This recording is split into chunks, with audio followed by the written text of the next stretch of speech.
सबको जय मसीह की। आज हम एक मिशनरी के बारे में सुनेंगे जिनका जीवन बहुत अद्भुत था और हम सबको हमारे मसीह जीवन में बढ़ाने के लिए उत्साहित कर सकता है। Carry ten boom. उनका जन्म 15 अप्रैल 1892 में नीदरलैंड में हुआ था। वह एक प्रलय के समय अपने परिवार के साथ बचाई हुई उत्तरजीवी मानी जाती थी। उन्होंने एकाग्रता शिविर से बचे हुए लोगों के लिए एक पुनर्वास केंद्र के साथ क्षमा का प्रचार करने के लिए एक मिनिस्ट्री की भी शुरुआत की थी। वह अपने 4 भाई बहनों में सबसे छोटी थी। उनका एक भाई विलियम और 2 बहनें नॉली एंड बेत्सी थे। एक भाई की मौत बचपन में ही हो गई थी।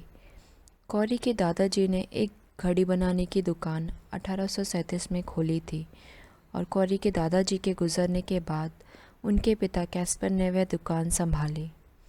कॉरी की माता कॉर्नेलिया 1921 में गुजर गई थी। कैस्पर अपने पूरे परिवार के साथ दुकान के ऊपर ही दूसरी मंजिल पर रहते थे। कॉरी ने धीरे धीरे अपने पिताजी से घड़ी बनाने का सुधारने का काम सीख लिया और 1922 में वह नीदरलैंड में पहली महिला बन गई जो कि घड़ी बनाने का काम करती थी।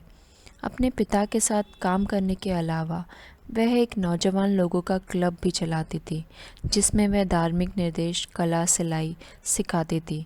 वह और उनका परिवार मसीह पर भरोसा रखते थे और लोगों की सेवा करने में भी विश्वास रखते थे, जो कि वह लोगों को खाना खिलाकर, जगह देकर, पैसे देकर मदद करते थे। वह मानते थे कि यहूदी लोग परमेश्वर की नज़र में बहुत अनमोल होते हैं और वह उनकी भी मदद करते थे। 1940 में जर्मनी ने नीदरलैंड पर आक्रमण कर दिया था और उन्होंने नौजवान लोगों के क्लब के ऊपर भी रोक लगा दी थी।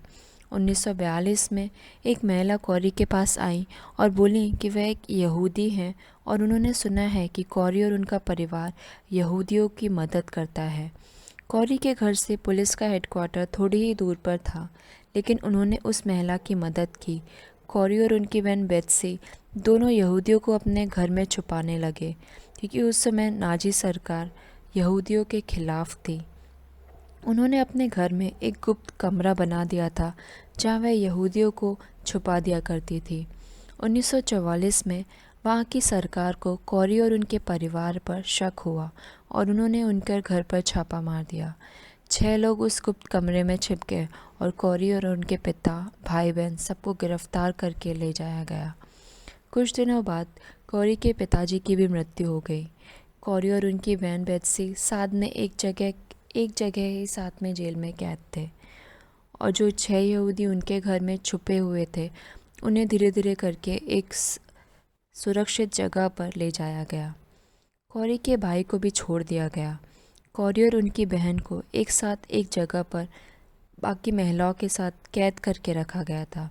वहाँ महिलाओं से काम करवाया जाता था, उन्हें ठीक से खाने पीने को भी नहीं दिया जाता था, रहने के लिए भी ठीक से जगह नहीं थी। लेकिन उन सब के बीच भी कॉरी और उनकी बहन बेत्सी ने वहाँ की महिलाओं को परमेश्वर के बारे में बताया। वह उन्हें उत्साहित करती थी, मसीह के वचन को बताती थी, प्रार्थना करती थी उनके साथ।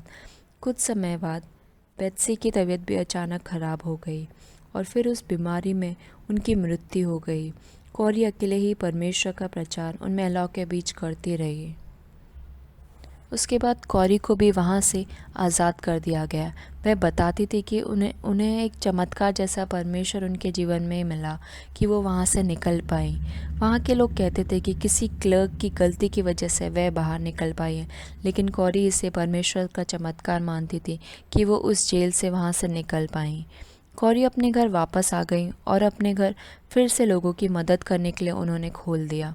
1946 में जर्मनी वापस आई और वहाँ उन्होंने 2 जर्मन ऑफिसर मिले और जो उन्हें जेल में सताते थे और कॉरी ने उन्हें क्षमा किया। कॉरी ने 60 देशों में जाकर प्रचार किया, बहुत सी किताबें लिखी। 1960 में उन्होंने एक किताब लिखी जिसका नाम ट्रायम्फ फॉर द लॉर्ड है, जिसके हर एक चैप्टर में उन्होंने अपने जीवन के बारे में, अपने सफ़र के बारे में बताया है। द हाइडिंग प्लेस भी उनकी बहुत सफल किताबों में से एक है। 1978 में उन्हें 2 स्ट्रोक आए और जिसकी वजह से वह ठीक से बोल नहीं पा रही थी और दूसरे स्ट्रोक में उन्हें लकवा का अटैक आया। 1983 में तीसरे स्ट्रोक में उनकी मृत्यु हो गई। कितना अद्भुत जीवन है कॉरी टेन बूम का। इतनी मुश्किलों परेशानियों के बाद भी उन्होंने परमेश्वर पर भरोसा रखना और उनका प्रचार करना नहीं छोड़ा। वे परमेश्वर के प्रेम, आशा और क्षमा करना और उद्धार इसका ही प्रचार करती रही। उनके द्वारा लिखे हुए कुछ वाक्य मैं आपके साथ बांटना चाहती हूँ। अनजान भविष्य से मत डरो, क्योंकि वह एक उस परमेश्वर को पता है जिसे हम जानते हैं। परमेश्वर के वादों को अपनी मुसीबत के ऊपर चमकने दो। उनके जीवन से सच में हम सीख सकते हैं कि मसीह जीवन में कितनी भी परेशानी आने के बाद भी हमें परमेश्वर पर भरोसा रखना नहीं छोड़ना है। जैसे कि याकूब 1:2 में लिखा है, इससे पूरे आनंद की बात मानो जब तुम अलग अलग प्रकार की परीक्षाओं में पड़ो। परमेश्वर आपको इस गवाही के द्वारा आशीष करे। आमीन।